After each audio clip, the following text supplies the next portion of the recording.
मैं हूँ आपके साथ आयुषी। आइए बढ़ते हैं खबरों की ओर। भाजपा की सरकार बहुमत में बनने के बाद भारतीय किसान यूनियन ठाकुर भानु प्रताप सिंह ने प्रेस वार्ता कर कहा कि योगी मोदी की भाजपा सरकार के साथ थे। वहीं पत्रकारों की किसानों की समस्या से जुड़े सवालों को पूछने पर चिल्लाकर पत्रकारों की आवाज दबाने का प्रयास कर योगी मोदी चालीसा पढ़ते रहे। राष्ट्रीय अध्यक्ष भानु प्रताप सिंह ने किसान नेता राकेश टिकैत को कांग्रेस समाजवादी पार्टी का एजेंट और चोर बताते हुए यूनियन को किसान हित यूनियन बताया। वहीं भानु ऐसे बौखलाए जैसे भाजपा सरकार इन्होंने ही बनवाई। आइए देखते हैं कैसे बौखला गए किसान नेता भानु प्रताप सिंह। मौके पर मऊरानीपुर विधायक रश्मि आर्य, हीरा सिंह, देवेंद्र सिंह और जितेंद्र भदौरिया आदि मौजूद रहे।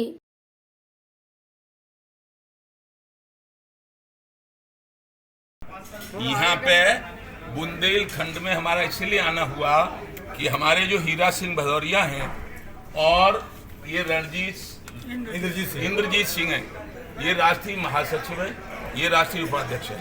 इन्होंने कहा कि अब तक नहीं फुर्सत हुई तो अब आ जाओ।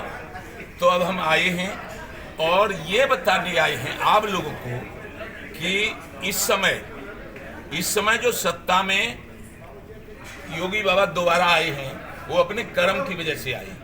उन्होंने माफियाओं, चोर, बदमाश, गुंडे, लफंगों का खात्मा करने का संकल्प लिया है और हम जैसे किसान, गरीब, मजदूर, महिला, चाहे व्यापारी हो, चाहे मजदूर हो, चाहे शिक्षक हो, चाहे वकील हो, चाहे आप पत्रकार हो, इनका सम्मान करने का वचन दिया है। इसलिए हमने जो नारा लगाया था कि जो किसान की बात करेगा वही देश पर राज करेगा, उसमें बाबा सफल हैं और यहाँ योगी बाबा हैं और वहाँ हमारी समझ में, अपनी समझ बता रहे हैं, वहाँ मोदी बाबा हैं। तो योगी बाबा और मोदी बाबा ने हमारे देश से जो अत्याचार, राजनीति में भ्रष्टाचार, व्यभिचार जो पैदा हो गया था, जो लूट ही लूट रही थी राजनीति में, उसको खत्म करने का संकल्प लिया है।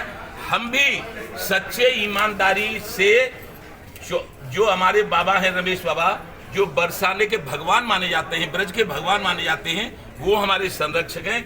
इसलिए हमने भी ईमानदार लोगों का साथ देने का संकल्प किया है।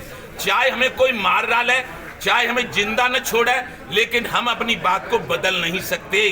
राकेश टिकैत ने बहुत ज्यादा विरोध किया लेकिन विरोध काम नहीं आया। राकेश टिकैत का इसलिए विरोध नहीं काम आया कि राकेश टिकैत की तो छोड़ो, राकेश टिकैत को हम जानते हैं। जब राकेश टिकैत के पिताजी सन 89 में हमारे पास आए थे तो हमसे कहा था कन्हैया हमारे साथ रहो। तब हम उनके घर गए थे तो उनके पास 2 मरे मराए बैल थे, 1 मरी मराई भैंस थी। उस समय हमारे पास गांव में घर पे 100 घोड़ी थी, 15 लाख का सांड था, एक बच्चा 3-4 लाख का बिकता था, 50 भैंसें थी, मुर्रा, 50 गायें थी, साहिवाल। हमने तो सब कुछ बर्बाद कर दिया किसानों की लड़ाई। फिलहाल के लिए अब तक की खबरों में इतना ही। देश और दुनिया की तमाम खबरों के लिए बने रहिए हमारे साथ।